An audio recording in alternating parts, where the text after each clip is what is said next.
ముఖ్యంగా వైఎస్ఆర్ కాంగ్రెస్ పార్టీలో ప్రధాన భూమిక పోషించే నాయకులందరినీ కూడా టార్గెట్ చేసి అనేక విధాల ఇబ్బందులు పెడతా ఉన్నారు, అనేక రకాల కేసులు పెడతా ఉన్నారు. ఈరోజు ఇక్కడ పరిస్థితి చూస్తే ఒక తాలిబన్లనో లేకపోతే ఏదో విదేశీ టెర్రరిస్టులు ఎవరైతే ఉంటారో వారిని ట్రీట్ చేసే విధంగా ఇక్కడ పరిస్థితులు ఉన్నాయి. మరి ఒక ప్రజాప్రతినిధికి ఇవ్వాల్సిన గౌరవాన్ని ప్రజాప్రతినిధులుగా ఉన్న చంద్రబాబు నాయుడు కానీ వారి మంత్రివర్గ సభ్యులు కానీ ఎందుకు విస్మరిస్తూ ఉన్నారు నాకు అర్థం కావడం లేదు.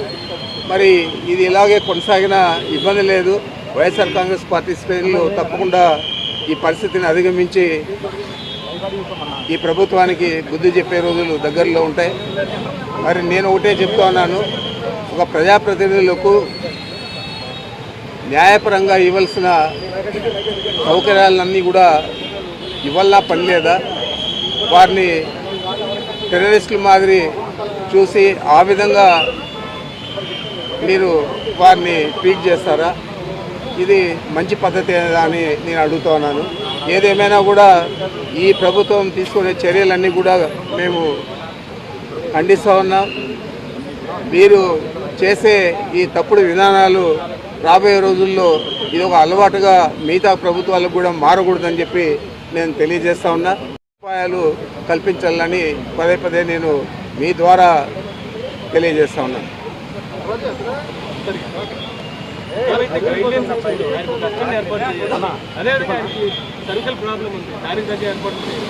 అన్నీ కూడా ముందు మినిమం చేయని నిబంధనల ప్రకారం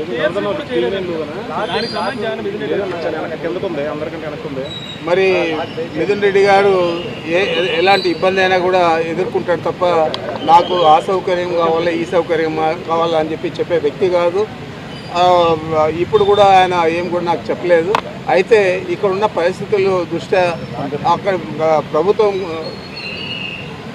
న్యాయపరంగా కల్పించిన సౌకర్యాలను కూడా అందజేసే పరిస్థితుల్లో లేదంటే ఈ ప్రభుత్వం ఏ విధంగా పనిచేస్తూ ఉందో, ఎంత ఖర్చుపూరితంగా వ్యవహారం చేస్తూ ఉందో అది మీ దృష్టికి తెస్తా ఉన్నాను. ఆయన బాగున్నాడు, సంతోషంగా ఉన్నాడు. సార్ 3 పూట్ల భోజనానికి ఇంటి భోజనానికి ఒప్పుకున్నారా? రూమ్లో టీవీ అలాంటిది ఏం లేదు. 3 పూట్ల భోజనం లేదు. ఒక పూట భోజనానికి ప్రభుత్వం అదే న్యాయస్థానం అది పర్మిషన్ ఇచ్చింది కాబట్టి ఆ విధంగా అలో చేస్తారని నేను అనుకుంటా ఉన్నాను.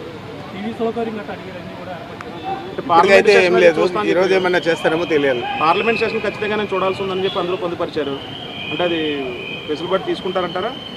చూడాలి, ఎంపీగా ఉన్నారు కాబట్టి ఈరోజు చూడాలి. ఒకవేళ కనుక నిబంధనలకు ఒప్పుకోకపోతే అంటే ఏ రకంగా ముందుకు వెళ్ళబోతున్నారు? ఒక ప్రజాప్రతినిధి నిబంధనలు మీరు వెళ్ళారు, మళ్ళా న్యాయస్థానాలనే ఆశ్రయిస్తాము.